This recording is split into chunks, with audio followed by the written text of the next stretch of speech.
to Jake Jackets. Gear up to fire the cannon and hit the ice with your host, Jay Ashdown and Jake Gehringer. I might be sneaking a few bites here and there. I've got Olive Garden leftovers sitting in my fridge like a fly. What'd you get? I got the seafood Alfredo with the shrimp and the Oh, yes, that would have been my pick. I love Alfredo. I love seafood. Combined together, it's excellent. Oh, it was really good too. Can't go wrong. So we need to get this rolling. Let's get some housekeeping things out of the way. Yes. Everybody, we do appreciate your patience. Particularly with me, because I am directly responsible for every pause that we've ever had. Every single delay. So first it was, I wasn't feeling well 2 weeks ago, was it, right? Yeah, you were just sick. I was just sick. And then we were supposed to record again on Saturday, and I was feeling a different kind of sick. So our we tweeted this out, and happy belated 23rd to this guy over here. Thank you. As we will be calling this episode Belated BirthJay. I know, I had that all set up for you. A happy birthday. Yeah, I appreciate it. It was a great night. I got to go out to Forward, which is, a nightclub here in Cleveland that plays a bunch of music. It was really cool outdoor venue. And then didn't you go to a concert too? I went to Elton John. Yeah. We got those tickets well over a year ago. It was just coincidental that he was here on my birthday. So great way to spend my 23rd seeing an absolute legend. Seeing one of the best rock legends ever. Mm-hmm. And it's his last show that he's ever doing. I was going to say, this is his official farewell tour, right? Yeah, he's been doing this farewell tour for a while. Right. But, yeah. Because it's all been the same tour, right? Yeah, the Yellow Brick Road tour. Meanwhile, Kiss has done what, 5 farewell tours now? And yeah, it feels like everybody needs to have at least 2 farewell tours. So I appreciate Elton John for saying, "Hey, I'm gonna have one, but it's gonna be really, really long. It's gonna take years to do." Yes, and I'm just gonna go everywhere. I want to say he started it in 2018 or 2019. He's been doing it for a while. Now, granted, COVID, I'm sure, has an impact on how long it's been, but. It's still pretty awesome. So I enjoyed my birthday. I appreciate it, but we got some stuff to get to. I want to start with this one because this was the biggest story for a long time. Mm-hmm. And a lot of this show is going to be kind of old news. So we won't go too deep into anything because a lot of it is old news, but still want to go over it. Holy crap. The Panthers and the Flames. This may be probably the biggest trade in our lifetime. In our lifetime, yeah. I can't think of one that's bigger. I think what Steve said, it was the first 100-point player for 100-point player since exactly for Jimmy Carson. Oh my God. So it's a gigantic trade, and I like it. I like it for both sides in different ways. At this point, yeah, because obviously we've had over a week and a half to process it. Yeah, I understand the perception of value-wise, Huberdeau, Uyghur, first-round pick, and a prospect for Tkachuk is imbalanced. The context to it, though, makes sense in that the Panthers, in my opinion, didn't want to pay Jonathan Huberdeau $10+ million, especially considering the fact that they'd have to probably give him an 8-year deal to do it. Right. And he is older. And then you would also have to... Still 37, 38, I believe. Yes, and then you would also have to get Uyghur signed to at least a 4-year deal if you wanted him longer term. And from what I've heard this offseason, specifically from Freed on 32 Thoughts, is that they've been actively shopping Uyghur, that they no longer had interest in him. That's weird. So with 1 year left on his deal, my guess is because of how bad his play, look, he's a great player, but he was walking the playoffs. with Ekblad out, he was their best defenseman. Yeah, he was their number one guy, and I think I think for when you look at him and what he's done specifically the last 2 to 3 years, I don't think he's a product of Aaron Ekblad. I think he's really good on his own. But I do think he missed him in the playoffs. He's really, really grown over these last few years into his own player. Yeah, 100%. Him and Devontae are two guys I put in that same category of the underlying numbers were always there. You could see them blossoming as their roles grew. And as their roles grew and they eventually got into that top pair defenseman role, they finally got to shine as stars in the National Hockey League. The problem is like I said, I think they really soured on him because he only had 1 year left on his deal and he wasn't very good specifically in the Tampa series. He was not very good, but he's still a hell of a player. I mean, nobody was really that great against Tampa, if we're being honest. Yeah, I think the only good player in that series was Bobrovsky. I didn't have a problem with how he played in that series. Yeah, he was far from the problem. Yeah, it was really like, Bob was kind of the only one that showed up, and yet it's just unfortunate. But it's like, so just getting back to the umbrella of this trade, right? It's insane. It's absolutely wild because you're trading 115 points for 104. Along with other assets. Along with other assets that you apparently didn't want anymore. Yeah. But I think so. If you think about the context of it, two guys with 1 year remaining on their deals that you probably weren't going to extend, along with a first round pick that you're not going to give a shit about because you're going to be good. They don't have a first round pick until what is it now? 2026? Yeah. Yeah. So they better do something in these next few years. You would hope. But my thought process behind it is if you look at that roster and you see like, and here's the other thing. You get Matthew Tkachuk and you lock him up to a reasonable price. Yes. So that was another detail that came out a few days after was, first of all, I want to, since we're on like the Florida side of this, apparently Tree Leaving already had this deal in place for Tkachuk to sign, and then they just had him sign it after, like, this was the first actual like sign and trade. Yes. Ever. Yeah. They so basically it was a sign and trade. Like they had the details ready, and then he ultimately signed it once it processed through, and he was a Panther. What I can't remember. I think it was Greg Wyshynski said would have been hilarious is if they had done it beforehand, like a sign and trade, and then Calgary just been like, oh, the deal fell through. And now you're stuck with us. Just be like, oh, you just signed an 8-year extension with Calgary. Sorry. Cool. That would have been funny as hell. That would have been pretty funny. So, Tkachuk is a Panther.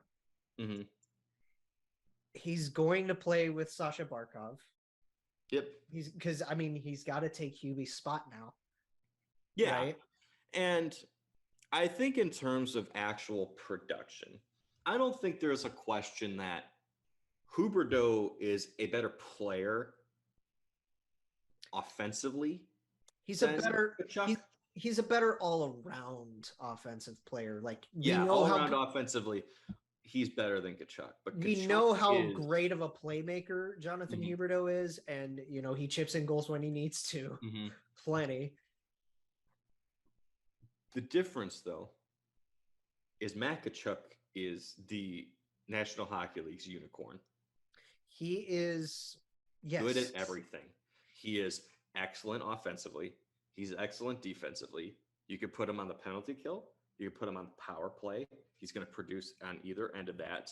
He's good at just about every facet of the game. And most importantly, he is the rare, unbelievable player who is also physical as hell. He's to play against. He is the perfect combination of amazing skill and like flashiness. He's like Brad Marchand if Brad Marchand was like 6'3" and whatever Tkachuk is he not? I mean, what's Marchand, like 5'11"? He's what, like 5? He's 5'10", I think, like something like that. And then Tkachuk is over 6 feet tall. Yeah, he's huge. He's a big bulky guy. So Marchand's 5'9", 163. And you think about the edge that he plays with. No, he Matt does not Tkachuk, play like he's 5'9" at all. Tkachuk is 6'2", 210. And I they're mean, both outstanding offensively. They're both outstanding defensively. They get under your skin. they're both rats. Like, ugh.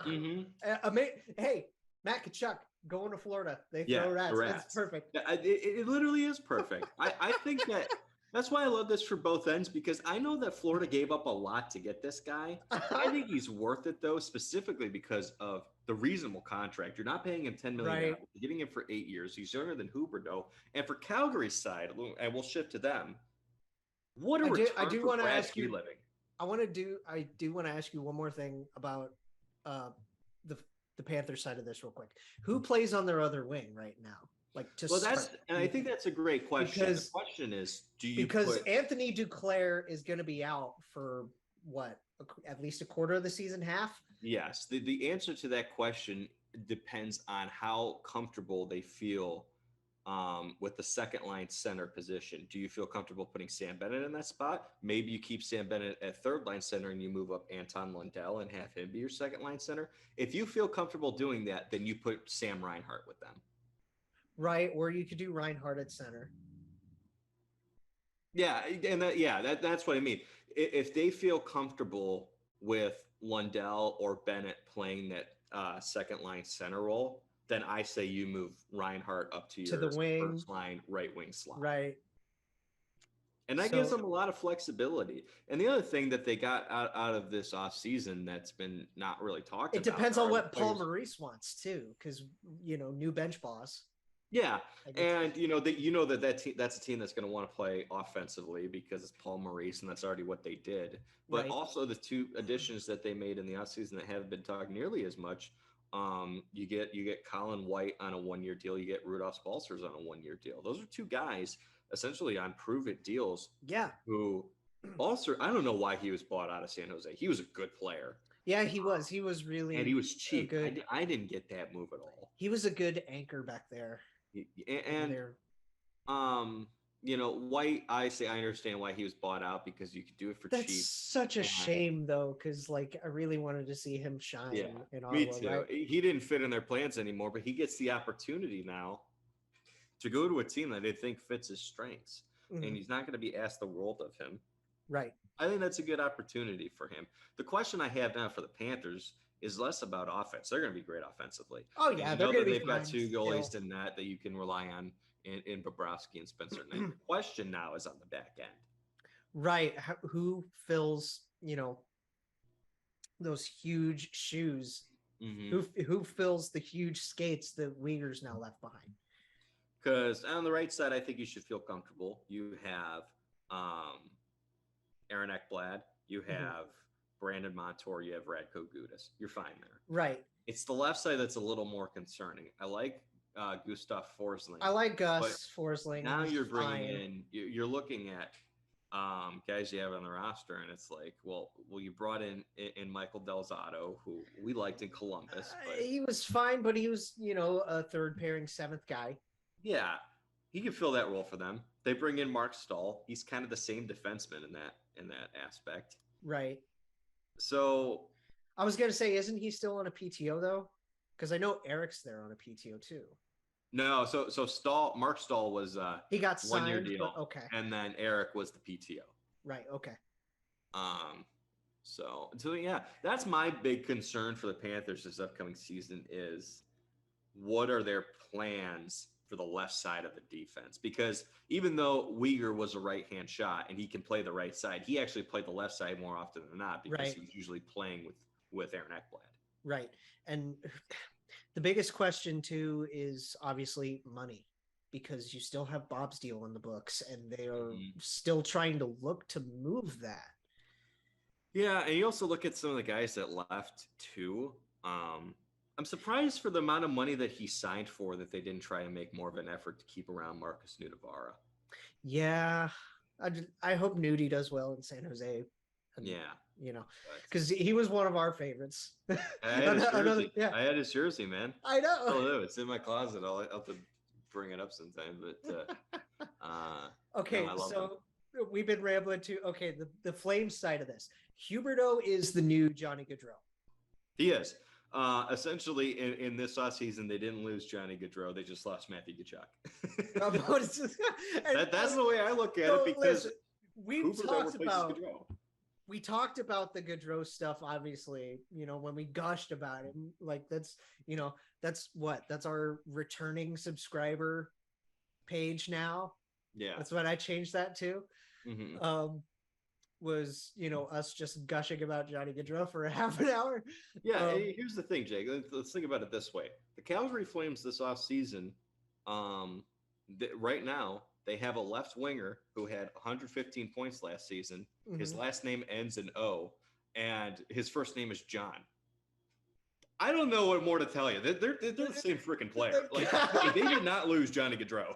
They lost Matthew Tkachuk. That's all they lost. Well, that's the thing, right? Is they just, like, the way Johnny left such a weird taste in Matt's mouth. Mm-hmm. And for the longest time, we thought he was going to St. Louis, because they were because it felt like they were going to do it, Well, that, and obviously the family ties help, and I mean, they had a package ready. Yeah, you would have thought that they would have had the assets, but basically what I saw that was reported was pretty underwhelming. So I understand why they took the Florida package. And if you're Matthew, yeah. What do you care about how much money you're making in terms of $9.5 million? It's $9.5 million right. in a tax-free state. So I don't know. I feel like even though playing at home in St. Louis would be cool, I'm not going to make any complaints about playing. And I do like this Florida. for Jonathan Huberdeau, though, because, he says he wants to try to get Lindholm 50 goals. Yeah, I like it a lot for him. And this is where it's interesting for Brad Treliving. Is it gives him options. It gives him the option of this entire off season up until February. Mm-hmm. I can try to do what I can to extend Jonathan Huberdeau.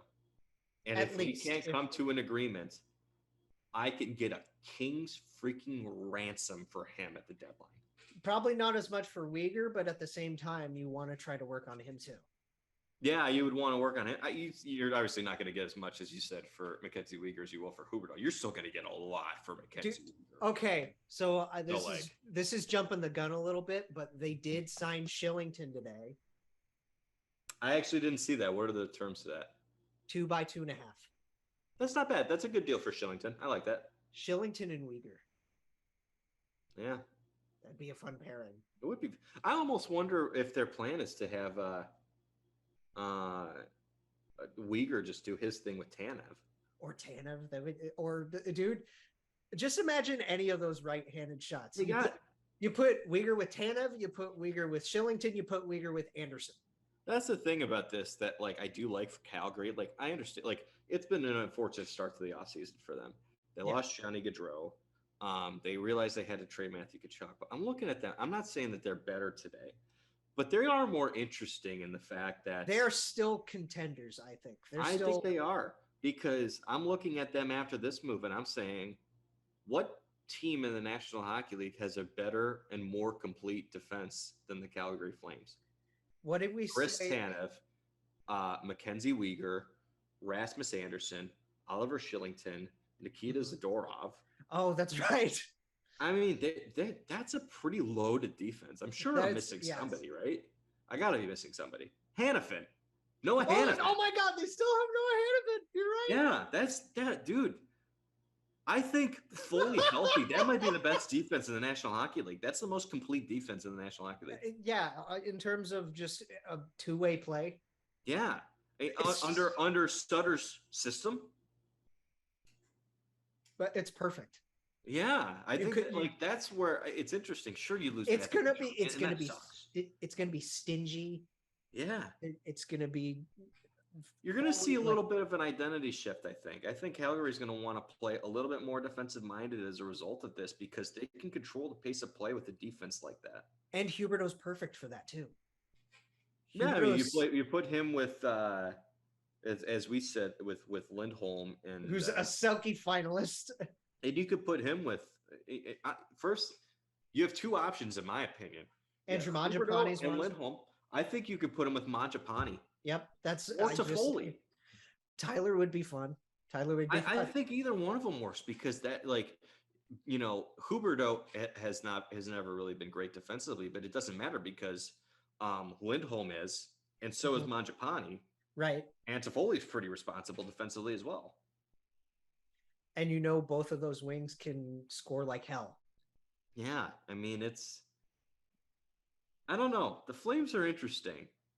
I don't think that, you know, usually when you lose a player like Johnny Gaudreau, your window should be closed. I don't think it is. No, but you got to keep in mind that they also have like the LTIR with Sean Monahan. Yeah. As a little bit of a wrinkle. Yeah. And there's just the Flames are such an interesting team this offseason, honestly. Yeah. I'm gonna be honest with you, man. If they make the playoffs next year, we're gonna be having to give a lot of credit to Brad Treliving for the work that he did this offseason.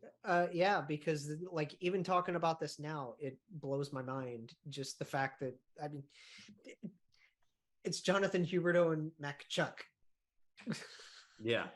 Like, yeah. I'm just yeah. It's amazing. It's one of the coolest trades. I think it might be the coolest trade that we've ever covered. It's probably, yeah. There was one more thing I wanted to say. Oh yeah. So you know how we've said, like, and Portsy said this, anyone in the league could use a Johnny Gaudreau. Yeah. Which, hey. Yeah. I think anyone in the league could use a guy like Jonathan Huberdeau too. So any team in the league could also use a guy like Matthew Tkachuk. You know,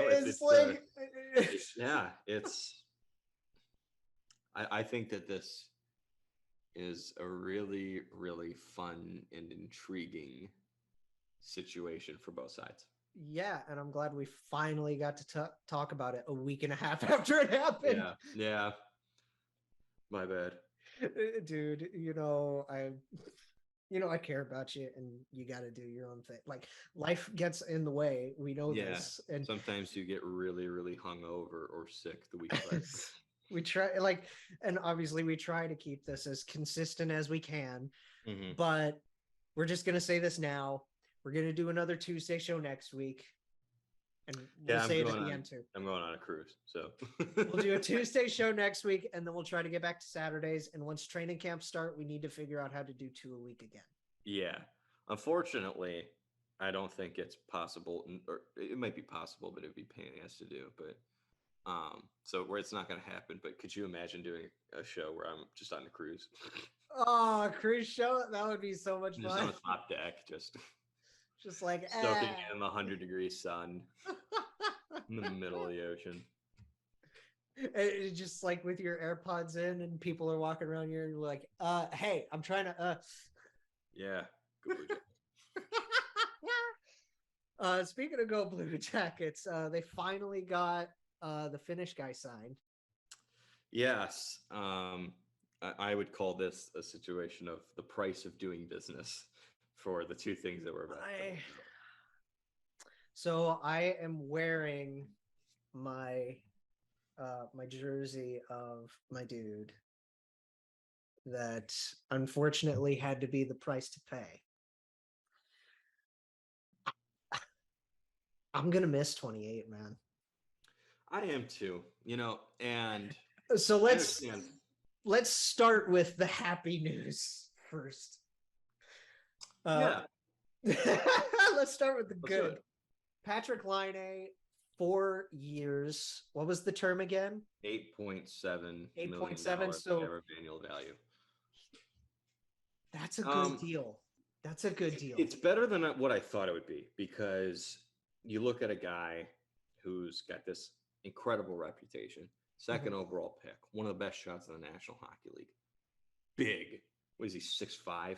He's 6'5". Yeah, he's a giant.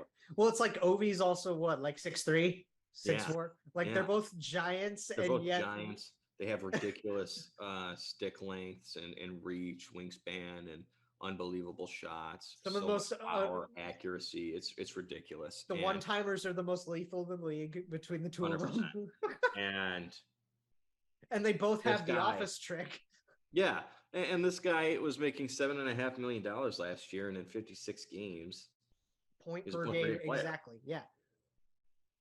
I thought it was going to be in the nines, to be honest with you. That's what I was worried about. I was seriously worried that they'd have to go in the $9 million range to lock him up. But I think that the Gaudreau signing helped in that it made Laine feel a little bit more comfortable To take a about discount?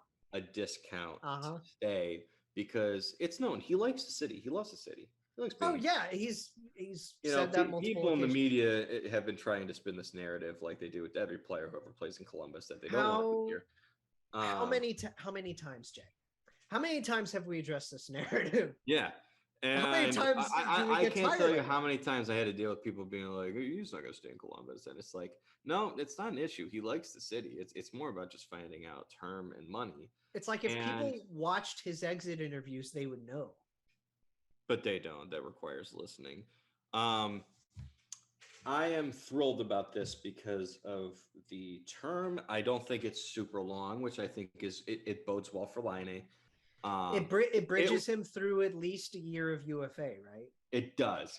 I think it's the ultimate bridge deal in that it's not super short, but it's So not like a long-term deal. So it's. Sorry. What were we gonna say? So it buys 1 year of his UFA status, right? Or 2? Because he's 24, I believe it's 2. right? He's 24, right? He is. I think if he signed a 1-year deal, though, he would have been a UFA next year. Right, because 25 is the minimum age. Yeah, and it also depends on like qualifying offers and stuff. Qualifying offers. It's very it's a weird system. It's a weird system, but for them to, it's good on both sides. Laine isn't locked in super long term, so he gets 4 years locked up, and that gives him the opportunity to sign a really long term contract next time he is available when he's up. Sign, whether that be an extension with Columbus or a free agent move. That's up to him. We'll see in 4 years.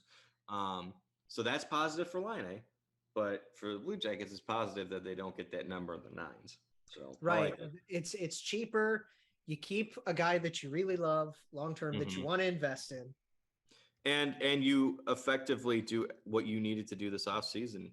The last 2 years, Jarmo has effectively killed the narrative. He extended Zach Werenski. He extended Patrick Laine. Yep. He got the big fish, Johnny Gaudreau. It's over. He extended People Elvis. can stop talking about Columbus. He extended Elvis Merzlikins on top of that. Yeah, yeah. And that's big too. Elvis loves it here. And it was awesome to see that video of Rick Nash going into the behind the battle. Oh, yeah, so and him being like, "Hey, Eric's got a buddy who wants to play here. He's dying to play here." Yeah, who's the AGM that was because the dude with the glasses, because he was like, oh God, his name's on the tip of my tongue. Because he was like, we need to get the owner on the phone now. And the best was Jarmo just being like, they'll give us the money. Yeah. And then the dude, how nice was it to see that Meredith loves it? Right. And she got to say hi to everybody and all of this stuff. It's just, and I hate making this more about Johnny again, but like Johnny helped. Josh Flynn, yes. Yes. He just looks at Jarmo and he's like, guys, I think we got something here. The best was Jarmo just sitting back with his hands on his head and just kicking it back. Just like, the funniest smirk on his face because it was just so slight. Because he never shows any emotion, but it spoke 1,000 words of him just being like, "Yeah, we got this guy." I know. It's like, Jarmo, you crafty dog. I fucking love it. Oh man. So Laine stays. It's going to be amazing to see 13 on one wing and 29 on the other. But, and again, we were speculating this for a long time, and we kept saying it was going to be Gus because It was only 1 year left, and we did kind of later on we threw Voracek in there, right? I threw him in there as a potential idea that it would be smart to do because you've replaced essentially what he brings to the table. But I got the sense that they weren't going to do it because he would have been harder to move just because of the cap hit. Yes. But ultimately, it came in the form of Oliver Bjorkstrand. I still have his jersey, obviously. I haven't even had this jersey for a calendar year. Pain. That's the sad. I want to cry right now. So here's my analysis of this, okay? Mm-hmm.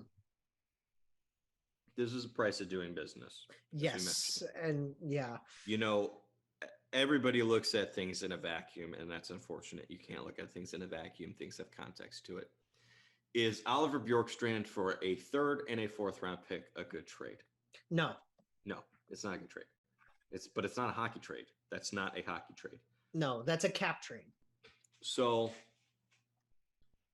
here's a question for you, okay? Mm-hmm. As the Bjorky guy, or is Oliver Bjorkstrand worth a 3rd round pick, a 4th round pick, Erica Branson, and Johnny Gaudreau? All of that combined, I would say yes. As much as it pains me, I would say yes. It's like that's the thing is, yeah, a 3rd and a 4th is a crappier, but that's a cap trade. But that's the thing too, is it's like it is the result. It is the consequence to getting one of the top players in the freaking league. the smart fan me, the smart fan in me that knows how these things work is fine with everything by now. Mm-hmm. But there's an emotional aspect to it, and I totally understand that. Dude, my first favorite player leaves in free agency. Mm-hmm. My second new favorite, the guy that, granted, this has been 4 years now. He was the first Blue Jacket I ever met, Jay. He scored the Calder Cup winning goal. He did. In 2016. He scored the game-winning goal in Game 4 against Tampa. Tampa? You mean Syracuse? No, Tampa. In the playoffs. Oh, in the playoffs. I thought I was going to say, who'd they play in the Calder Cup final? Yeah. So remember, and situationally, Blue Jackets are up 3-1. Tampa scores 2 quick goals. The next shift on a delayed penalty, Bjorkstrand scores and gives the Blue Jackets the lead right back. It sucked all the momentum away from Tampa. And he goes out there. He's Seattle. Please take care of him. Like, God, we love this guy. I'm honestly, like, again, the sentimental part of me just hates this, especially because he was a guy with term. Yeah. He was a guy that I really thought that they were going to stick with. I thought so too, but here is my theory, and I think it's a reasonable theory. Okay. So teams this offseason are committed to absolutely rinsing teams that need cap relief. Mm-hmm. As we saw several reports, it was going to take Chuck Fletcher a 2023 first round pick property of the Philadelphia Flyers, by the way, in order to get rid of JVR's contract. Oh. Now, and that's why he didn't do it, because there's a chance the Flyers are bad, and it would have had to have been an unprotected first round pick in the Connor Bedard. A chance? You sure it's just a chance? Well, no, what I'm saying is, in theory, like, you would have done that move to get Johnny Gaudreau, which makes you better, but still there's the risk that you're terrible. So like right. I don't think that, Johnny Gaudreau is great. He doesn't solve all the Flyers' problems. And that's why they didn't make the move, because they didn't think it was worth it to get rid of a first round pick in what's going to be an unbelievable draft to get a really good player, but someone who's not going to solve all your problems. Right. So JVR has 1 year remaining on his contract. Mm-hmm. It was like Gus with 1 year left on his contract. the cap hit is $7 million for JVR. Right. It's only 5.5 for Gus, but they both make $5 million in salary. In salary this season. Okay. So there's no difference in terms of how much actual cash you're paying these players. Mm-hmm. So, and production wise, Gus had a better season point wise. JVR had more goals. There wasn't a huge drop off between the two. Right. My theory is Jarmo probably wanted to get rid of Gus Nyquist between him and Bjorkstrand. Mm-hmm. And my guess is there wasn't an offer on the table to get rid of Gus Nyquist that didn't include the Blue Jackets giving up their first round pick. Right. And in that scenario, I understand being more willing to deal a player you really like than give up a first round pick in a good draft, because the Blue Jackets should improve. They just added Johnny Gaudreau. I mean, they're guaranteed. They're still weak on defense. They're still really young, and it's not worth risking getting rid of a pick, especially in a draft that's going to be as good as this one. It's just not. Right.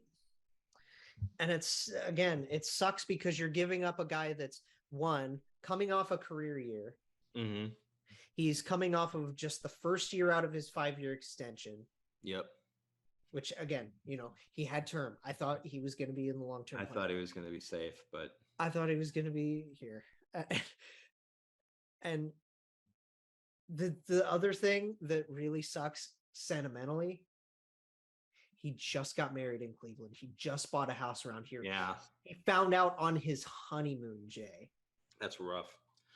Like I said, it's the price of doing business, and sometimes business is a bitch. Dude, this is the most Godfather ass kind of trade break, and it sucks. It is.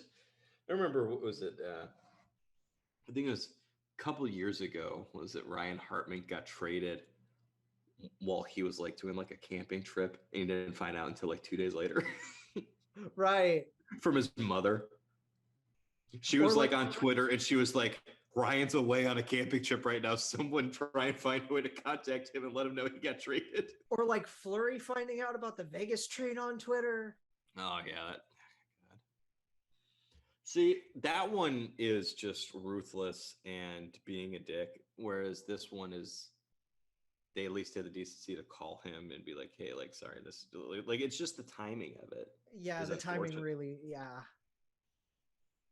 And I mean, I'm sure he's still kind of salty, but at the same time, I get it. But I mean, in but the case that the defense I'll give to Jarmo is, they don't have this Vegas reputation of doing this to players. They never do this to players. This might be the first time they've ever done it like that to a player, as far as I can remember. Right. In my lifelong fanhood of Columbus. I want to backtrack real quick because I forgot to mention this big thing. Yeah. When talking about Tkachuk and Huberdeau. Yeah. Was big changes to the Panthers since January 1st. And it's a lot. You ready for this? I am.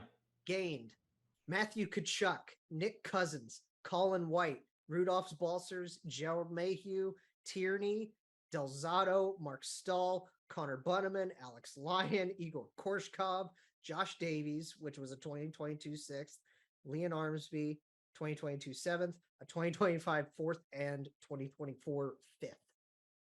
That's what they gained. Yes. What Bill Zito shipped out. These lists are both a lot like that Chuck Fletcher list we went over last episode. Yes. What they lost since January 1st. Jonathan Huberdeau, Mackenzie Weegar, Claude Giroux, Mason Marchment, Frank Vitrano, Ben Sherratt, Owen Tippett, Robert Hagg, Marcus Nudavara, Noel Achari, Joe Thornton, Ty Simulanek, Cole Schwent, Maxim Mammon, German Rubtsov, Tyler Enamoto, Petteri Lindbohm, Jonas Johansson, Chase Prisky, Gustav Carlson, which was a 4th-round pick this year. 2023, 2024, 2025 first-round picks, and 2023 3rds and 7th. So the players aren't as bad as I thought they were in terms of how much they lost because Giroux and Sherratt were rentals, but Right. it's the draft capital that's like, oof, It's just so much draft capital. You're like, whoa. I got to give Bill Zito a little bit of credit in the sense that he has taken it a little too far, but I do appreciate that he doesn't value draft picks the way that other GMs do. Some GMs refuse to trade their draft picks, and it's like, bro, like your draft Like picks gonna be in like the 20s and later on. They're not that freaking valuable. I mean, that's why I applaud. Kyle Davidson could have done better in some of the draft day deals, but like, yeah, he could have. He really could have. But at the same time, like going into 7th overall the way he did, it's just like, hey, if you need to get up there, any means necessary, I guess. Yeah. So yeah, dude, I'm gonna miss Ollie so much. I am too. I'm really gonna miss him. He's gonna be fantastic. Seattle fans, you guys are gonna love this guy. Think of Seattle's top 6. It's not, they don't have any superstars in there, but they've got some solid players. So center wise, yeah, Yanni Gord and Jared McCann. Not to mention you've got up and comer Matty Beniers and Shane Wright. But then you got Andre Burakovsky. They just got Burra. You're right. Jordan Eberle. Oliver Bjorkstrand. Dude, Eberle and Bjorkstrand on your right wings in the top 6. That's good. That's very good. That's exciting. I think that's good for Seattle. I still don't think that they're a playoff team next year, but they're moving in the right direction. You can even put, like, I know you wouldn't do this just because of the caliber of player that Ollie is. You could put him on your third line and be fine. Yeah, it would depend on who you want to put on your second, but because I know that they re-upped with Ryan Donato, but I don't know. You're going to be getting Brandon Tanev back. Donato's probably going to play center too. Like, yeah, you'll either play him on the left wing or at center. It is good to have Tanev back. Oh, that's right. They got Brandon back. That's nice. So yeah, that's it. I'll tell you, man, like this was the weaponizing cap space that Ron Francis talked about. That's what they were supposed to do last year. I'm glad they're finally doing it, but yeah, it's strange, but good for them. I mean, 3rd and 4th round pick, you're never going to miss those assets for a player like they're going to be pretty competitive in the Pacific, I think, this year.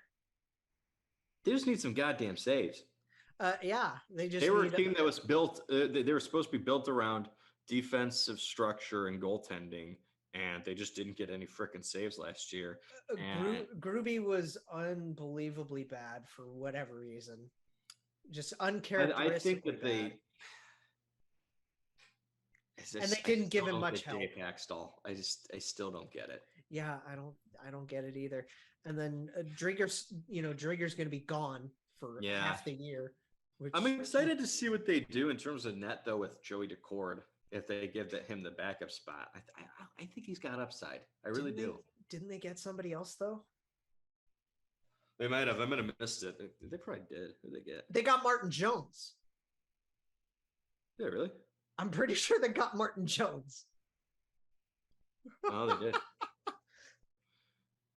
Well, Jonesy's back in the Pacific.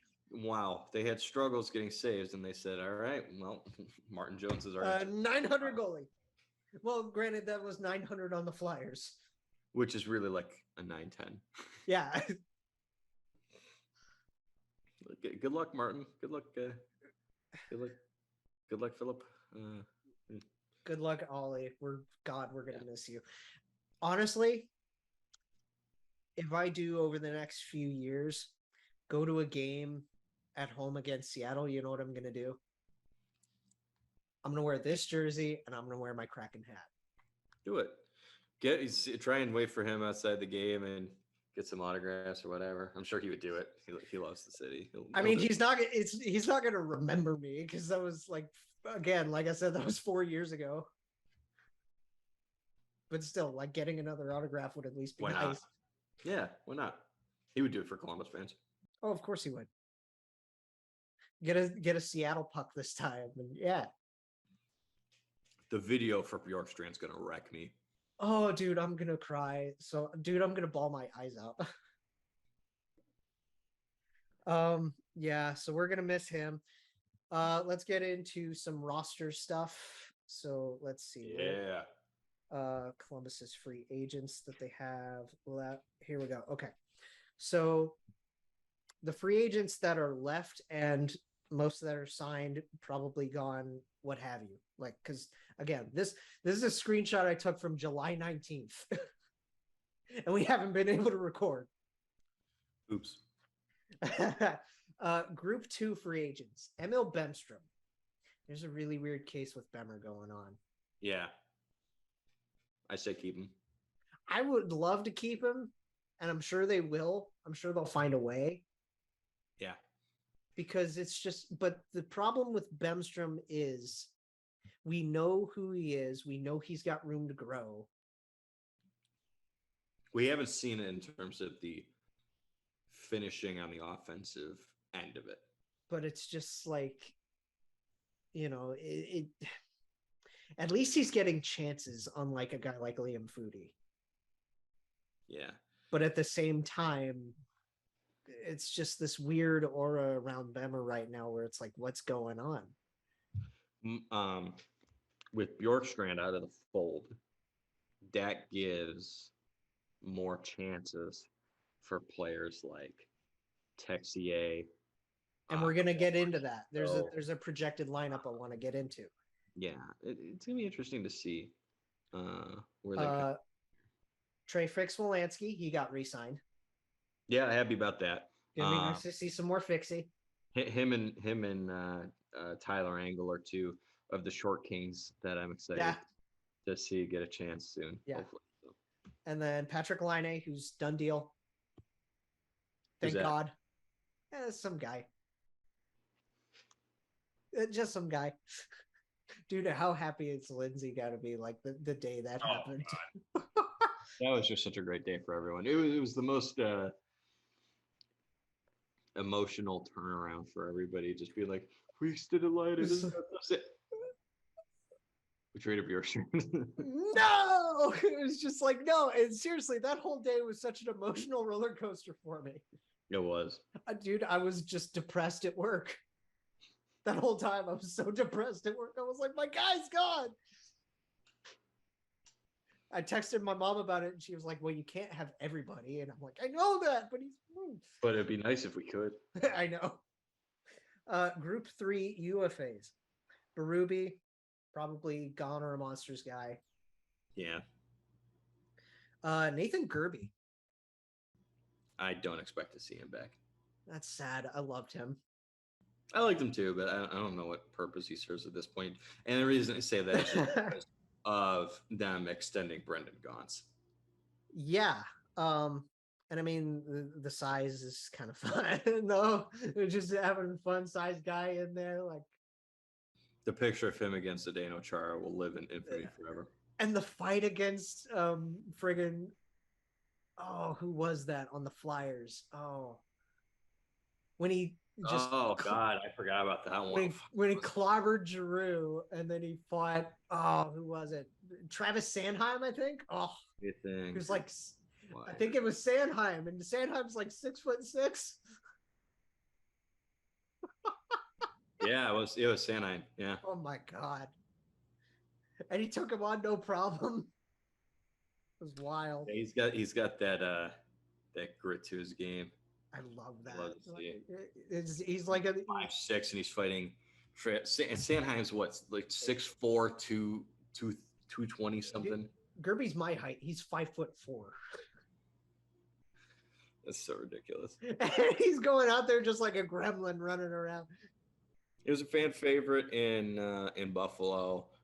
People loved him in Ohio. So good luck to him wherever he goes. But I don't know. I don't really see him coming back. Yeah, I don't know.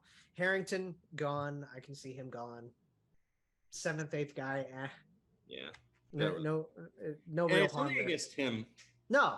He serves his purpose. I don't know what purpose he serves on a young team that's trying to figure out their. I know we have friends, like Jess, who really loved him. Yeah. But he just doesn't serve a purpose anymore. Yeah. He would serve more of a purpose on a team that's trying to contend that needs some extra defensemen, Right. Cameron Johnson. Mm-hmm. Is Goalie depth. You could use all the goalie depth in the world, but I mean, like, we've got Jet he now. was more of an ECHL guy, wasn't he? I think he switched over there when Jet got his call up. Yeah, so I'm not sure what purpose he'd serve at this point. Right. Kukin is off to go play at home. Got a 5-year contract overseas. Nice. Good on you, Kooks. Ronaldo's obviously gone to other pastures. He was never really here. It's just like whatever. And then Tyler Sakura, who's back in Chicago, I think. I think they got Dylan Sakura. Oh, did they get Dylan back? Yeah. Okay. Is all right. And then no group 6 guys, which I don't know the difference between like groups 3, 2, 6. I don't know what that is. I don't know either. Yeah, I could probably do research on that for like next year or whatever if we want to go into that more, but it's like, and people care more about the names, I guess, than where they place. You know? Right. But then the actual like UFAs, Gabriel Carlson, he's gone. I don't know. He's signed, what, a 1-year deal in Washington, I want to say? Yes. He signed a 1-year deal somewhere, and that one, there's a little bit of a sting there.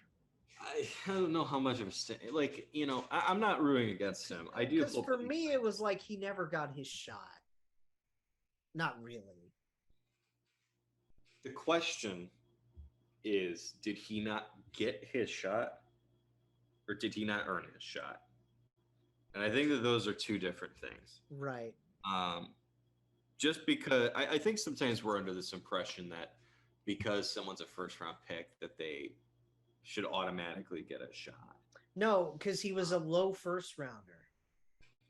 Just because you're a higher pick, whether you're late first round, early second round, whatever, like, I don't know. His game didn't have a ton of substance. Doesn't guarantee anything. Yeah. And that's maybe I was gonna say, did you watch the Hockey Guys 2015 redraft, his recent one? I have not had the chance to do it. I'll probably do it after this. It's a freaking doozy. Yeah. I'm trying to remember who they had us taking, and I can't off the top of my head, but it was plenty a good replacement. Yeah. So the projected lineup, I took this from Facebook, and I'm sure it was like Svoboda that was the admin behind this, right? Yeah. Because, we follow our guys. We got Hedger, we got Portsy. Svoboda is obviously, Jackets insider. So he probably, he's probably the biggest beat writer out of the three of them. Yeah, he does a lot of his stuff for NHL.com, I believe, too. Just like, so he's working like directly with the league website and all of that kind of stuff. So he probably knows the most. I would say so.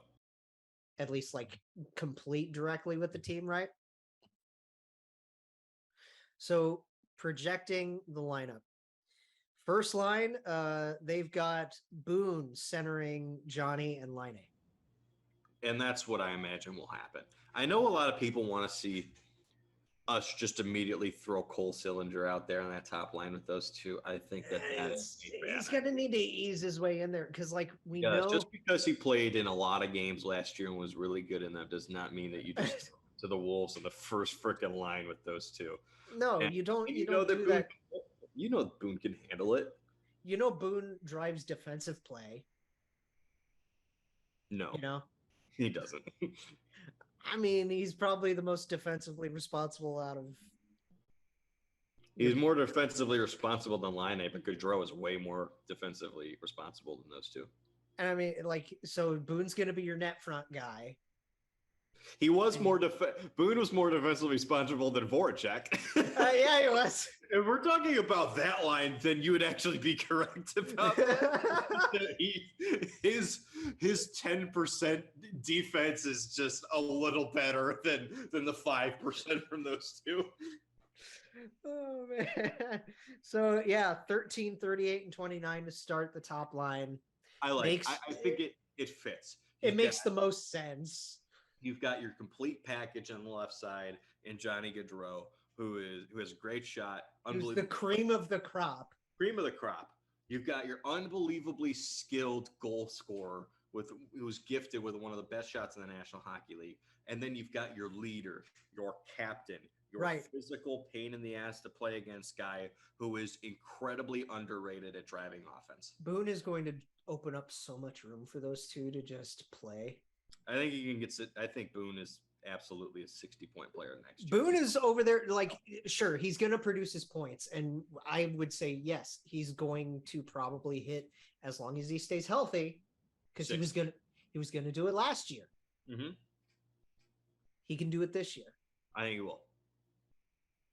And he's going to just open up so much ice for those two wings to just toy with everybody. Yeah, and he gives a cool, nice net front presence for both JG and for Laine too. Yeah, if they can't get anything going, Jenner's there to bang it right back in. Yeah, he's going to be there. He is going to score 20 plus goals next year, and about 15 of them are going to be on rebounds. Yeah, and they're going to be rebounds or deflecting shots in. They're going to be like literally right there by the crease. Yes, they're going to be some of the greasiest goals you've ever seen. Second line is Gus Nyquist, Jack Roslovic, and Jake Voracek. I don't mind that. That is also that turns into your new no defense line. Yeah, that is a line that is going to trade chances, but they're going to provide some offense. So I think that makes sense. Mm-hmm. Get a little bit of you get two playmakers on the wings for Roslovic, who's more of a goal scorer. So I think I don't mind that. Yeah, and we know that Gus can play literally anywhere in the lineup. Yeah. You can play him. There's flexibility with Nyquist. Yeah. Third line is Frenchman Texier, Cole Sillinger, and Kirill Marchenko. Love this line. Dude, Kirill making it right out of camp. Did I show you the can you imagine the player comparison card for Kirill Marchenko? You might have. It's probably been a while. Is the one that like it goes by like what your production was your first year, like your draft year, your +1, +2, +3 years after being drafted, and how your charts project in terms of star potential and just NHL potential. And I remember what those look like. Yes, I don't remember what Marchenko. And they try and find the player who's in the league whose chart looks as similar as possible. And I don't remember who his comparable was now. Johnny Gaudreau. Oh my God.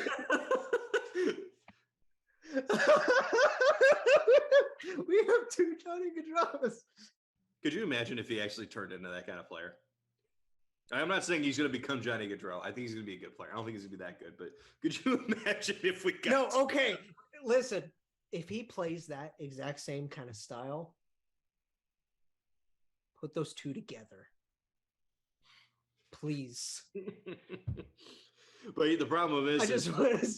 You got to have Johnny with Patty, yeah. But still, I want to see Marchenko and Gaudreau to get, like, as soon as Marchenko develops that kind of game, I do want to see them together like that for a little bit just to see how that would look. I think that Kirill Marchenko is another wrinkle into the Bjorkstrand trade where there's confidence in his ability to replace him, I think. Yeah. I think Kirill Marchenko could become an Oliver Bjorkstrand replacement, 100%. Oh yeah, I mean we've been high on this guy for a long time. Been waiting for him. Yeah, exactly, and it's nice that he's been over here in North America. He was able to escape Russia. Mm-hmm. Which, side note, Kaprizov did come back, so he's back. Yeah, thank God.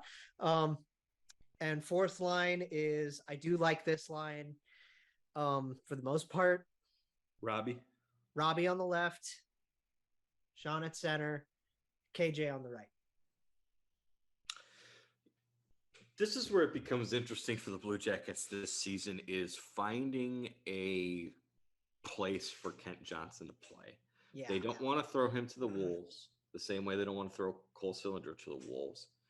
You have your locked-in number 1 center in Boone, and you have your locked-in number 4 center in Sean Corrali. Yes. So what that does is that takes away your opportunities for these guys to play center, because they want Cole in the center position, I think, for the third line. And it's kind of tough to take Jack Roslovic out of that second line role. So yeah, we're going to see some shifting with it. I wouldn't be surprised if KJ's lower, even if he is in the fourth line to start the season. Yeah, he will get his chances later on to move up, depending on injuries or players if they're sick or just playing well, moving up in the lineup. So he'll get his chances, but I understand why he is so low to start the season. Yeah, it's just like there's no real, unless he plays better than Marchenko. And he could. I mean, he was a 5th overall pick. He's really talented. It's just that, that's the other thing is interesting is like, it's not just that he's playing on the fourth line, it's that he's not playing center. But at the same time, if you're playing on the fourth line, you are not taking over the center position from Sean Corali. Right, exactly. So it's just, there's no real other place to fit him. The Blue Jackets are in that weird situation they don't have a number 1 center right now. And yet there is a logjam at center. Right, exactly. So because the hope is that your number 1 center is either Cole Sillinger or Kent Johnson in the future. A few years, yes. So who knows? I'm excited for both of them this season. Oh, yeah. I'm not expecting either of them to play a ton of minutes in the top 6. And we know that KJ can play wing. He played it in college plenty. Yeah, and ultimately, if Cole Sillinger's good enough to become a number 1 center that they feel comfortable just playing KJ on the wing, play him on the wing. Wherever he feels comfortable, wherever he's playing his best hockey, play him there. Right. Dude, God, I want to see a second power play unit with Cole and KJ just together.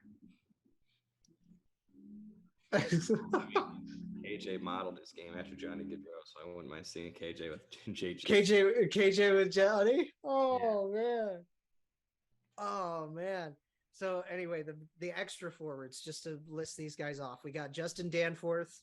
We got Yegor Chinnikov, Brennan Gaunce, Matthew Olivier, probably going to spend most of his time in Cleveland. Carson Meyer. There's Bammer. There's Liam Foudy. Curious case of Liam Foudy, right? And that's why I throw him in there for that log jam at center. Because you throw in Danforth in there too, and you throw in Foudy, and it's complicated. And it's a log jam at the wings too, because again, you got Carson, you got Yegor, you got Danforth, you got Real Marchenko, because Danforth can play both. He can either play center or wing. Like there's a lot of flexibility for the Blue Jackets roster, which is great, but at the same time, there's a little bit kind of also not. You don't want to stunt the growth of any players by not giving them enough time to play. Right. So there's Bemmer, there's Foudy. Rounding out the extra forwards, there's Patrick's best friend in Yuno Luoto. I am excited to see what he does. I don't know a ton about his game, but that is an exciting addition to this team. I hope that he had some influence in maybe keeping Patrick around. But yeah. Okay. Sorry, you got my brain all messed up. Sorry. Defense. My bad. Defense. Werenski Boqvist. Yep. Gavrikov Goodbranson. It's interesting. I would have to imagine that was their plan when Probably could be Branson, because people look at him as a third pair defenseman. I as well. Mm-hmm. But I don't think they do. They didn't sign him to play. They didn't sign him for no. money. So that's where it's interesting. Like for me, if I were creating the defense, mm-hmm. I was constructing it, I would keep. Although I've had my issues with him, I would keep Werenski with Peak. Yep. I would put Gavrikov with Boqvist. Okay. And then I would put Bean with Goodbranson. Right. Well, it's interesting because Bean and Peak are the third pair. in this projection. Yeah. Which is, I mean, fine. And the only reason I say that is because I thought Goodbranson, the whole point of him bringing him in is he's big right-hand shot defenseman who can play minutes. But I thought, like, you're not just bringing him in to be physical, but it's to kind of help along your younger, less physical defenseman. I thought it was supposed to kind of ease things a little bit for Andrew Peak and for Adam Boqvist and for Jake Bean. So I thought it would have made sense for him to play with someone like Jake Bean. Yeah, I think so too. And, you know, we'll see what they say. Like, it's all up to Lars. Yeah. Right. But in the mix, we got Blankenberg, we got Bayreuther, we got Marcus Bjork, and we got Jake Christensen, which are all guys that I can see eventually taking a spot. And and don't get me wrong, Blankenberg's incredibly interesting from what we saw at the end of last season. I loved what I saw from his game, but the other guy I find just as interesting as Jake Christensen. You're looking at he looked awesome. Young defenseman, undrafted, playing and looking pretty damn good during their short time in the National Hockey League. So I'm interested to see what happens there. Those two might be hidden gems that Yarmo and company were able to find. Oh, yeah. And so we're going to take a hard turn because there's some serious things we need to talk about really quick. So the biggest thing is Hockey Canada updates. And there's a lot of stuff going on. The biggest thing that I really want to address, and I don't want to address like details as a whole. Yes. The biggest detail I want to hit, though, is the victim, the woman. Yes. Finally put herself on the record. She only put her initials out there, EM. Yeah. Which, you know, obviously the confidentiality is fine by everybody. Yeah, it's 100%. Yeah. And just putting her name out there on the record and saying that all she wanted is accountability, just like everybody does. Yeah. That's all we're asking for here. That's literally all anybody's asking for. And then we had the Daryl Katz thing. Which is separate, but at the same vein. Jesus Christ. There's no real details to that other than he's just gross. Yeah. And he's not confirmed in this, but again, it's gross. Yeah. The Virtanen trial, he got acquitted. There's the two Victoriaville Tigers players that are probably involved in the Hockey Canada scandal. That's as far as the details that I really just want to bit and piece through. Yes. The biggest thing I want to talk about with this, though, is there are so many bigger platforms that aren't covering this like they promised they would after the Kyle Beach saga. Yeah. It needs to be talked about more. What I think is interesting is with the World Juniors coming up, I think this is a great time for Hockey Canada to start talking about it more. That too. Use your platform during these games to bring this to people's attentions to show that you're committed to change. If you are committed to change, you have no issue with admitting your failures in the past and bringing those to light. Once you bring those to light, sure, you will get criticism, but who's the CEO? Steve something?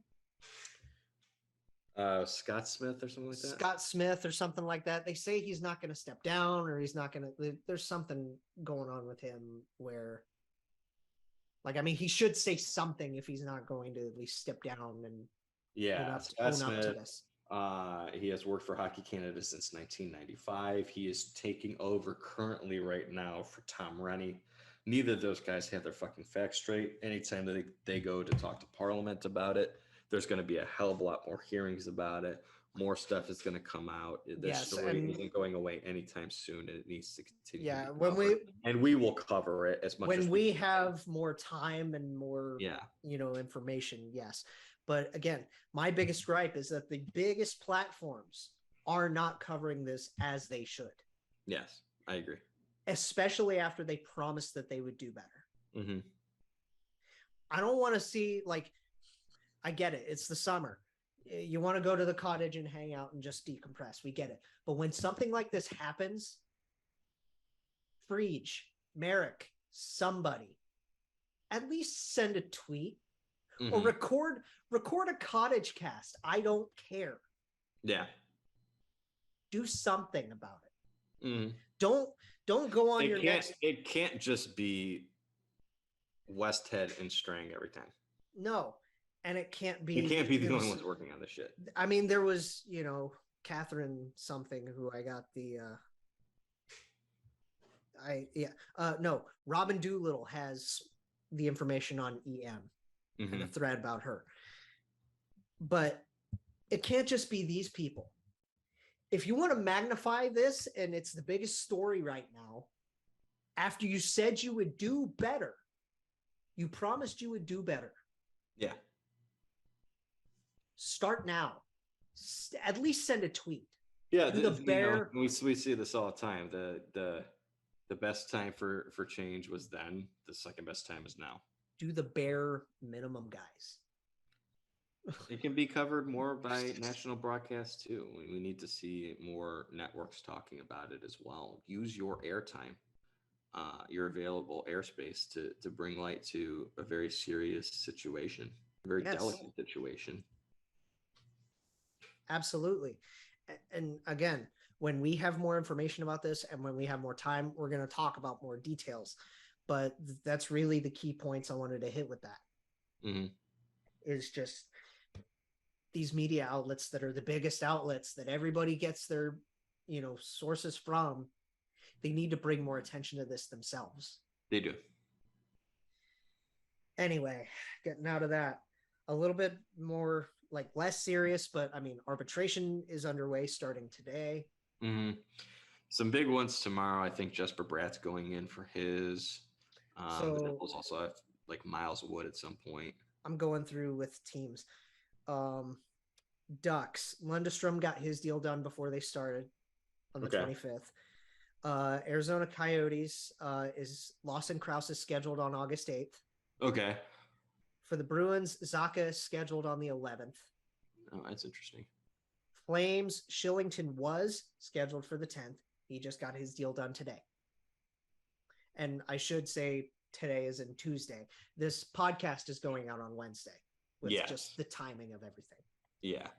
Andrew Mangiapane scheduled for August 5th. And I'm just talking the bigger names. Tkachuk, he's gone.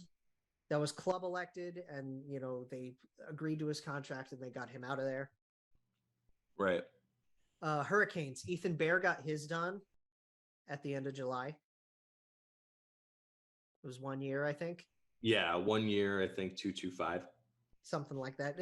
Decent deal for Ethan. I think that's a good deal for Carolina because he will be your Tony DeAngelo replacement. He didn't get a ton of chances this past year, but I think he's going to have a good year. Yeah. And Maxime Lajoie scheduled for August 9th. Red Wings have Wallman scheduled for the 11th. Oilers have Puljujarvi done. Yep. Which, thank God. Have they gotten Yamamoto done? Yamamoto is, as far as I'm aware, reading this, he's scheduled for the 7th, and he's not been done yet. Okay, interesting. Predators, Yakov Trenin had his today. And I'm pretty sure his is a 1 year deal worth $2.5. Okay. If I remember correctly, because this doesn't have the terms of that yet. Jesper Bratt scheduled for when this releases on the 3rd, which, oh boy. So as this releases, he's scheduled today. Yeah, and it's going to be interesting to see what Jesper Bratt gets. Tice Thompson scheduled for the 11th. He just signed. Did he? What did he get? It was a 2-year deal for, I think, $800K. 2 for $8. That's fine. Vanacek got his done. Miles Wood, his was also club elected, and that is scheduled for the 6th. Senators, Matthew Joseph, they got done with a 4-year deal, which good for Matthew Joseph and good for the Senators to keep good him. Yeah. Zach McEwen with the Flyers, his got done before we started this. Okay. It's 1 by 2.5 or something. They signed him for what? I think it's 1 by 2.5 or something like that. I don't remember off the top of my head, but it's just Most Chuck Fletcher deal. I think. It's absolutely a Chuck Fletcher deal, right? Penguins got Kapanen done before the end of the month. Sharks got Kakinen done before the end of the month. And Steven Lorentz. I didn't even know Steven Lorentz went that way. Yeah. I forgot about that move, I guess. Kraken, Geeky agreed to his contract. Mikkola for the Blues agreed to his. And then for the Knights, they got Kolasar, who's is August 10th. And for the Jets, Appleton is scheduled for the 11th. Alrighty, interesting. So that's ARB season. So most of the big names have been taken care of. There are still a few out there. Left. The most significant that's left, I would say, is probably Bratt and maybe Appleton. Because there are a lot of like middle to bottom six guys that are still like names. Yeah. You know? And the last thing I want to touch on before you got to go, I don't know if you got like a couple extra minutes to just go through this list with me. Fuck it. Let's do it. This is the 2023 pending UFAs. Okay, let's go. We know these are guys that are going to get done for the most part. Like, okay. Biggest fish leading this off. Nathan McKinnon. He's getting done. He's staying. There's no way he's not staying. He's an app for life. He's an app for life. Patrick Kane. Buffalo. He's gonna go just based off of what Chicago's doing. He's gonna go somewhere. Sabres. Yeah, he's probably gonna go home. Yeah. David Pasternak. Yeah. Stays. You think he stays? Yeah. I think now with Montgomery behind the bench, that might help. I think he stays. Yeah. You think he stays? I think he stays. There's Huberdeau, which we already, we talked about Huberdeau plenty. He's probably going to. I'm not going to make a guess. I have no fucking clue. He could stay. He could leave. Yeah, exactly. He could go either way. Ryan O'Reilly stays. Is an interesting one, and Stays. I hope he stays. I mean, he's been their captain. He's their Conn Smythe winner. Yeah, he's staying. He's like the face of the Blues now, right? Yeah, not yet. Now that Pietrangelo is gone, and has been for a couple of years now. Yeah, he's the face. Yeah. JT Miller, do you think Vancouver trades him at the deadline? He will be traded at some point. No fucking clue where he's going to be next year. And then it's like, yeah, does he just go to the market? He will be a rental, and then he will sign somewhere else this offseason. Whoever trades for him is not going to lock him up. Yep. I don't know. Max Pacioretty, who just got dealt to Carolina as a capped up for literally nothing. Canadians. I have no idea where he's going to go. It sucks, man. Because that's just another casualty of what Vegas does. Yeah.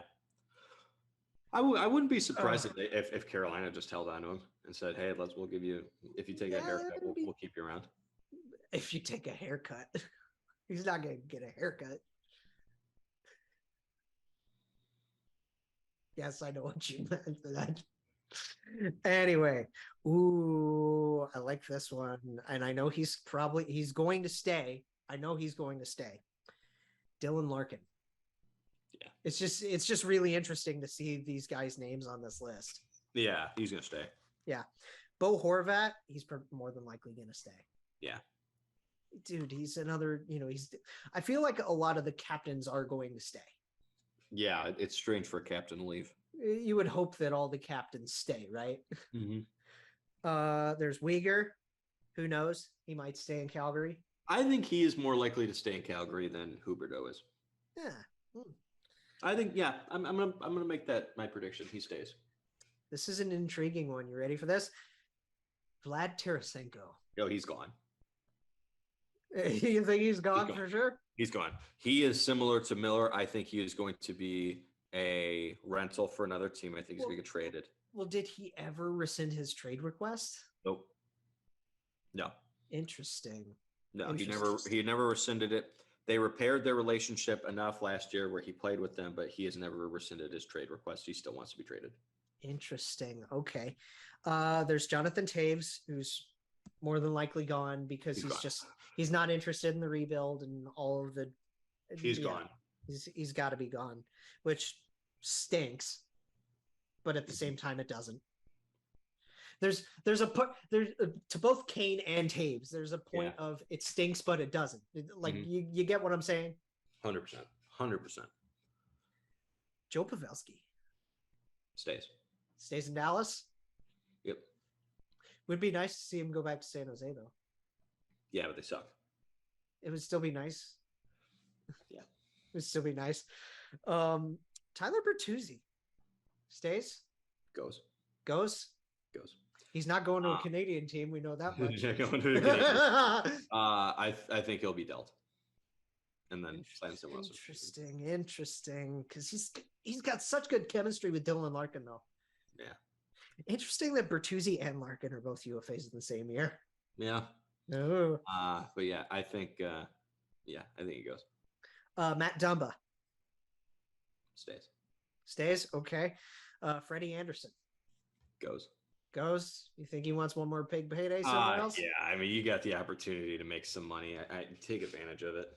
Yeah, I would think so. Especially if you're a goalie that's like about at the end, like not there yet, but needs one more cash in, right? He can get a 2-3 Because isn't he? deal. I was gonna say, isn't he around Naz's age, like 32? Gotta think. I mean, I don't think he's like super old, but no, I'll say he's 31, 32. Because Naz and Kadri's no spring chicken, but yeah, he's 32. He turns 33 in October. Gotcha. Okay. So yeah, he's probably looking for one more big payday. Jonathan Quick, he's got to be a king for life, though. Yeah, he stays. He's got to run that out. He stays. I mean, if Dustin Brown ran his out, right, he's getting a fucking statue. I think he'll take a significant pay cut and he'll stay in LA. I would hope so. I could see him getting a very similar deal to what Fleury just got. Maybe a 2-year deal where you're making what, $3.5 million a year? Yeah, maybe. Semyon Varlamov goes. Yeah, one more big payday. Sorokin's their guy. Sorokin is their guy, and who knows what Skarik is going to be able to do. Yeah, I think that it depends. They'll figure out whether it's in-house or if it's going to be Schneider. They'll figure out a backup situation, but yeah. Just bring Corey Schneider back up. Why not? I mean, you could. Jordan Stahl, he's got to stay. Stays. Dude, he's a Kane for life. Yeah. Well, he's another one of those guys.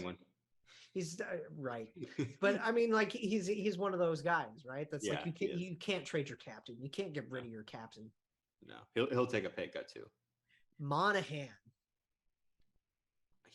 That's a tough one. He's signing a 1-year deal in free agency. That's a tough one, dude. He's got to get healthy.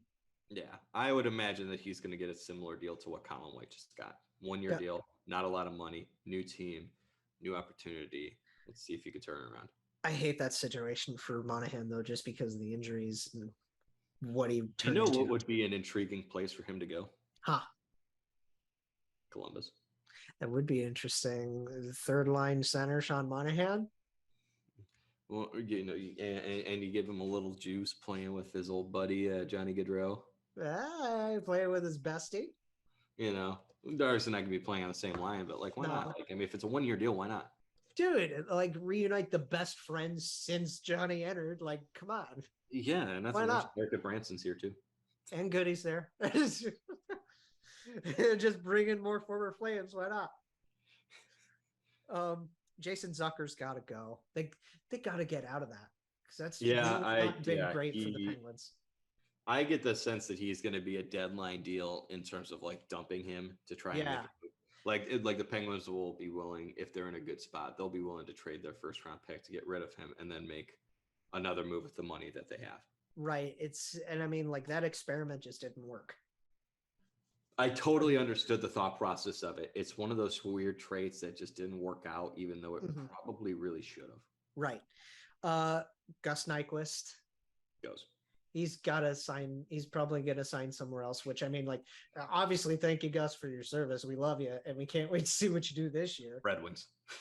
Dude, if he goes back to the Red Wings, that'd be great. Him and Tatar going back to the Red Wings. Oh, that'd be great. Jonathan Drouin. A similar situation to what I just mentioned. He'll sign a 1-year deal somewhere and try and get it. You know what would be hilarious? Tampa? Yeah. Him and Sergachev together? Can you imagine them signing him to a 1-year deal and he just completely resurrects his career? God, the hockey world would lose their fucking mind. Oh my God, would they? Interesting one here, Dmitry Orlov. Stays. He's has to. He's a staple there. He's a capital. Yeah. And there's not a lot of Dmitry Orlovs on that blue line. I know that they really like the young kid, Faravari. Faravari's awesome. I like Faravari. And I know that their strength is on the right side. You know, obviously they have John Carlson, who's great offensively. You know, he's never been great defensively.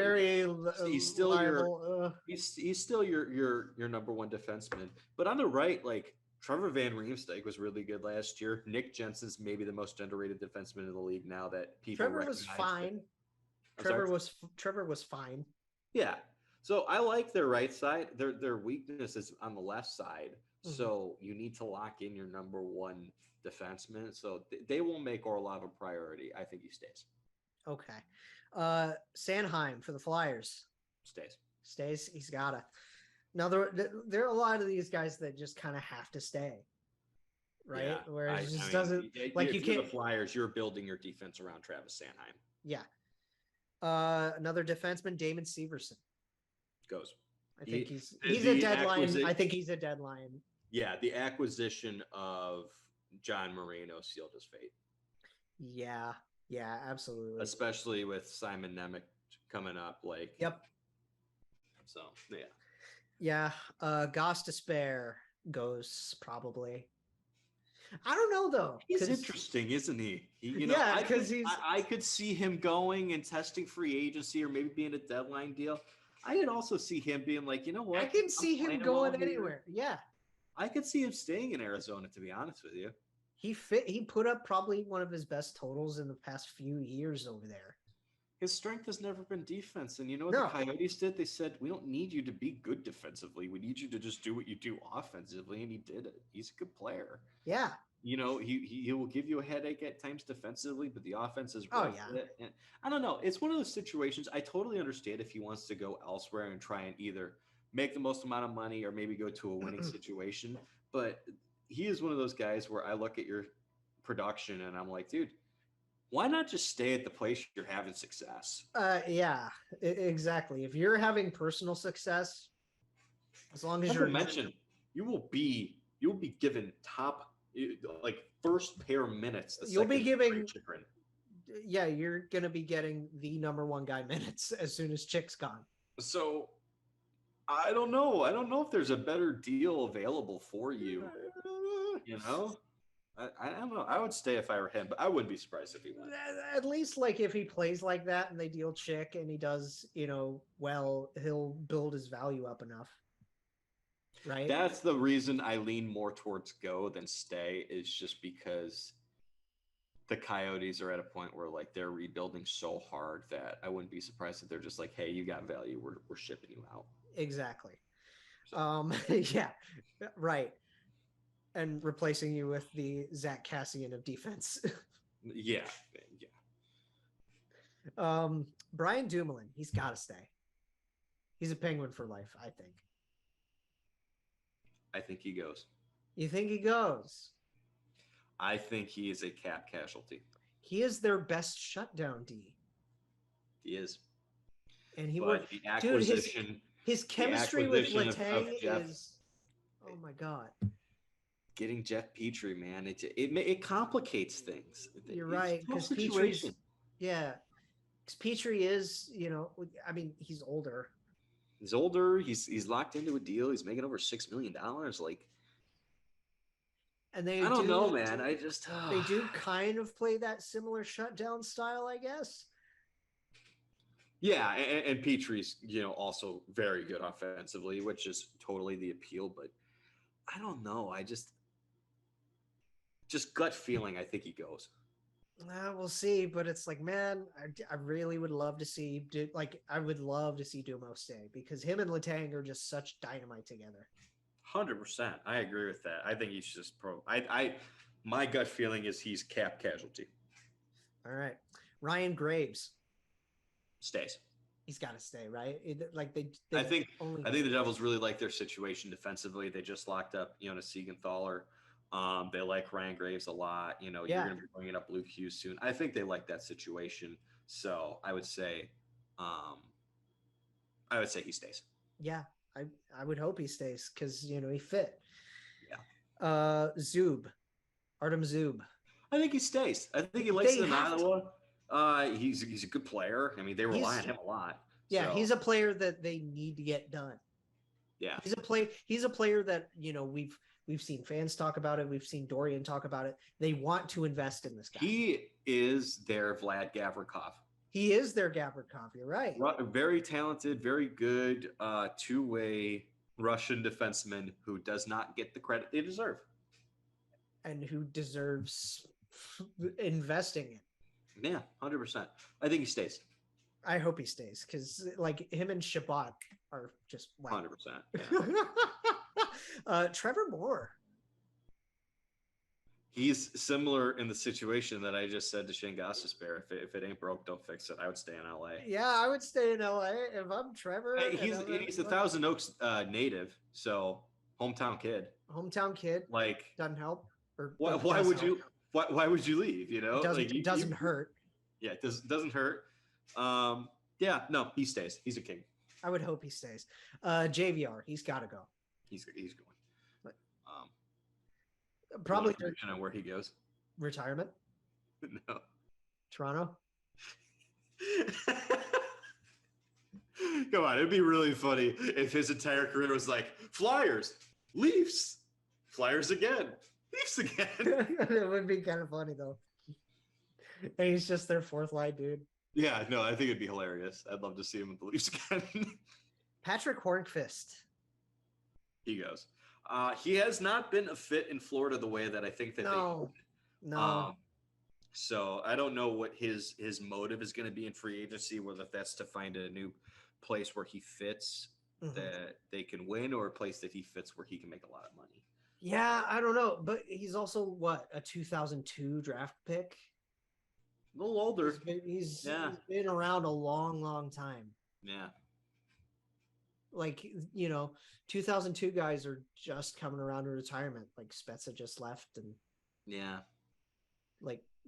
he's getting there to where it's just why not? He's made his money. He's got a couple cups. Yeah. I can see him hanging it up. Maybe make one last go-around tour in either Pittsburgh or in Nashville. Who knows? Yeah, maybe. And then rounding out the list is a guy that I think stays, probably gets a longer-term investment once they got the money for it. Alex Killorn. Yeah. I'd have to get back to you. I want to see what their cap situation's like. I said, they need to get the money for that, right? I get a little bit of a sense, just gut, that they might actually let him leave and then prioritize longer term for Brandon Hagel. Maybe, because Hagel does bring a lot of what Killorn does. I think it's going to depend on how this season goes. I think that's the big thing. If Hagel performs well and they see some Alex Killorn and Brandon Hagel, I think that they would feel comfortable letting Killorn leave and just saying, we're going to invest long-term in this guy that we had 2 first-round picks to get. Yeah. So that's the 2023 UFA class. All right, that was fun. I'm glad I stayed for that. Dude, I'm sorry I dragged this on. No, this was a good show. I'm glad that we got this in. We finally got some content to bring out there, and I'll have time to make more clips out of this. Yeah. And we'll come back Tuesday again. We'll figure sooner or later we're going to figure out a consistent schedule again. We promise. Yes. It was supposed to work out consistently on Saturdays. It was just a couple weird things. A couple flukes, and it felt. It is what it is. We're in the summer. It's as long as we're still putting an episode out there, It's all that matters. It's all that matters. And, we'll be back. Hopefully we can do this a little bit earlier. Yes. On next Tuesday. I'm sorry I kept you up with this, but I appreciate your patience. This is why you were the best host I could ever ask for. Dude, for a show. Regardless of what happens in our personal lives, you are the best co-host I could ask for. It's nice to just that. It's nice to just, bring a buddy on and just say, do you want to go on this ride? And hell yeah. We're having fun with it. We're turning it, we got to turn this into something, man. 100%. I really appreciate it, but I'm going to take off. So but yeah, love you guys. Love you guys. And we'll see you. Jake Jackets, a podcast for fifth liners and all puckheads around. Follow the guys on Twitter at Snake Gehringer, GARRINGER, and at BirthJay Ashdown. And subscribe on YouTube or wherever you listen. March on.